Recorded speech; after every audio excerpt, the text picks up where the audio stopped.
A car crash involving an ambulance leaves one person dead and two others seriously injured. The crash took place around 6:30 this evening at the intersection of River Road and Frankfort Avenue.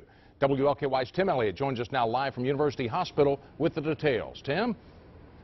Yeah, good evening, Rick. Both EMS workers involved in this crash here tonight are recovering tonight at University Hospital here behind me. Earlier tonight, they were involved in a horrific car crash that killed the driver of the other vehicle involved.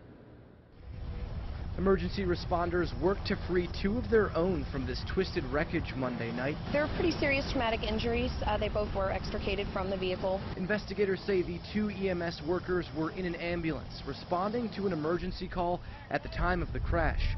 They were traveling eastbound on River Road when authorities say this Geo Metro made a right turn off of Frankfort Avenue and into the path of the ambulance. These vehicles are traveling at a high rate of speed, but they are trained for that type of vehicle operation. They're trained to be evasive when necessary. But the ambulance couldn't react in time and slammed into the smaller vehicle.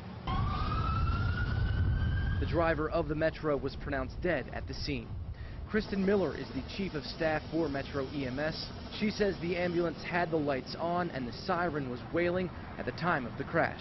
We ask for the public's help in listening for sirens, looking for lights, being aware of how fast moving those vehicles are. The good news, the two injured EMS workers were alert when they were rescued. I think they were able to kind of to talk a little bit, but obviously they couldn't really talk about what had happened because we were really focused on making sure they got out of that vehicle safely and got to the hospital. Miller says all EMS workers risk their lives to help others, and an incident like this is an unfortunate but very real part of the job. It's a dangerous job, and we're lucky that we have people who are brave enough to do it.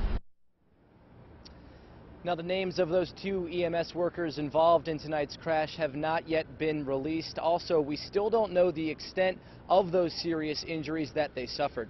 Reporting live from University Hospital, Tim Elliott, WLKY News. All right, thank you, Tim. Now, as Tim mentioned, the name of the person killed has not been released. It's unclear whether anyone is at fault for this crash. An investigation is now underway.